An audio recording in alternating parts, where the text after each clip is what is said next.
welcome to this explainer. Today, we're breaking down the definitive and honestly somewhat contrarian 90-day roadmap to take you from absolutely zero experience to getting hired as a cloud engineer. Look, if you've been feeling totally overwhelmed by the sheer amount of information out there, we're going to cut right through the noise today. We're relying on a highly effective, proven framework that completely shifts away from those traditional, agonizingly slow paths. Instead, we're focusing purely on what actually gets you hired in today's landscape. To understand why this matters right now, you really just need to look at this absolutely staggering number.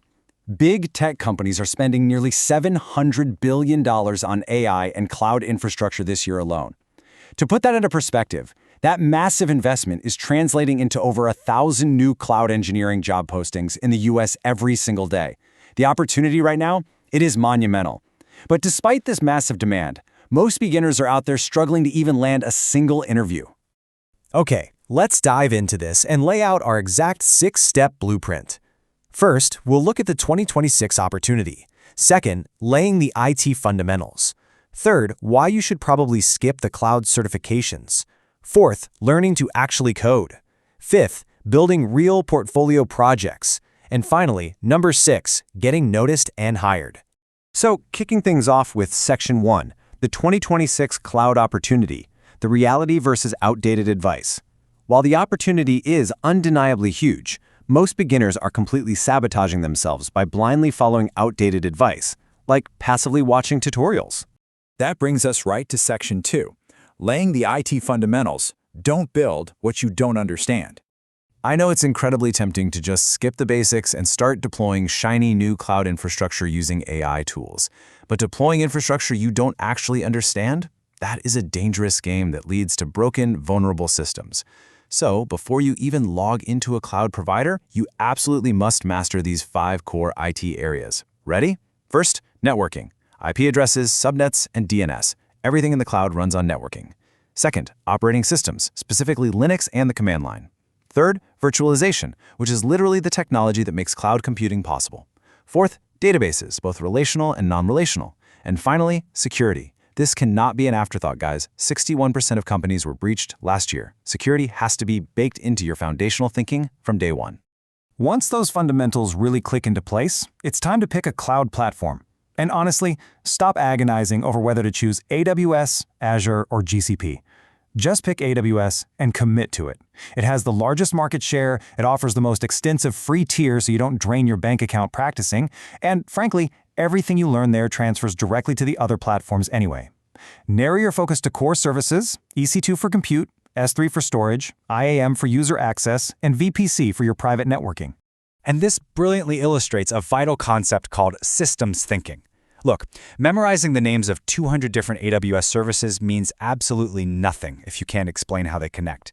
If an interviewer sits down and asks you, hey, why choose an EC2 instance over a serverless Lambda function, you need to be able to reason through the trade-offs, the costs, and the specific architectural constraints. That ability to think critically, that's the real difference between just knowing cloud theory and actually being an engineer. All right, Section 3, skip the cloud certifications, a contrarian approach. We need to dish out some necessary tough love here. No one, and I mean no one, is going to hand you a $200,000 salary just because you paid $100 to pass a multiple choice exam and collected certifications like they're Pokemon cards. Look at the difference on screen. The old way was spending 6 months memorizing answers, which builds exactly 0 practical skills. The 2026 way? Hiring managers and tech consultancies are skipping straight past the education section on your resume. They want to see hands-on portfolio projects that solve real-world business problems.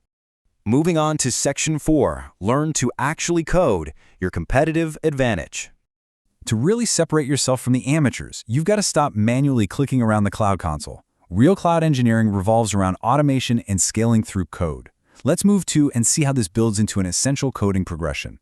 Step 1, learn Python, specifically the Boto 3 library, to interact with AWS services programmatically. Step 2, master Bash and Linux so you can securely log into servers, troubleshoot, and script solutions directly. And Step 3, Terraform. This is a massive game changer. Infrastructure as code is the single most in-demand cloud skill out there right now. Now, you also need to understand CI/CD, which stands for continuous integration and continuous deployment. Simply put, it's the automated pipeline of how code actually moves from a developer's laptop to a live environment in front of real users. You want to master GitHub Actions for this and get a solid grip on Docker containers. But listen to me carefully on this insider tip.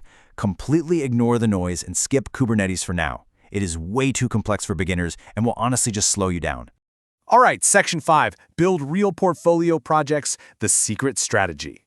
Building projects is obviously crucial, right? But most candidates' portfolios just get totally ignored. Why? Because they just blindly copy YouTube tutorials without explaining what they built, what tech they used, or why they even used it.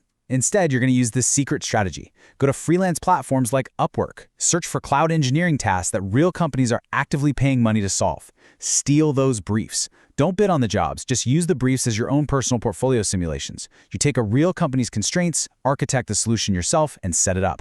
Now, what's really interesting about this slide is how working from these real-world constraints forces you to reason from first principles, exactly like a senior engineer would.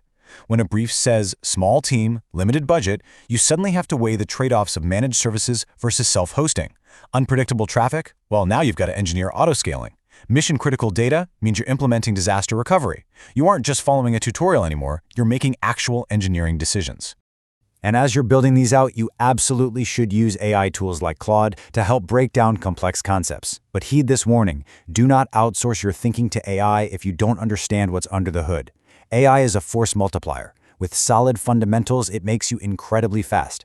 Without those fundamentals, it's just going to help you deploy bad configurations and broken infrastructure at record speed. Let's wrap up with Section 6, get noticed and hired, making yourself visible. Building all these incredible skills in the dark is, well, entirely useless. If 90% of recruiters are searching for talent exclusively on LinkedIn, you need a magnetic digital presence. Document everything clearly. Record a Loom video walking through your architecture and explaining your trade-offs. Publish your code to GitHub. Post regular updates and architecture diagrams on LinkedIn. Send those Loom videos directly to hiring managers. People doing this are literally having million-dollar compensation packages handed to them because they showcased their work publicly. When it is finally time to apply, treat it like a trackable numbers game. Use these tactical hacks.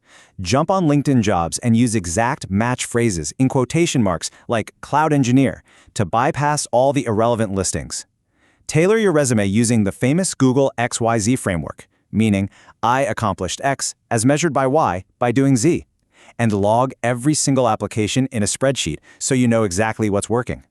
Then, when you land that interview, remember that your preparation is already done if you've been building those real-world projects. So bring high energy from the very first second.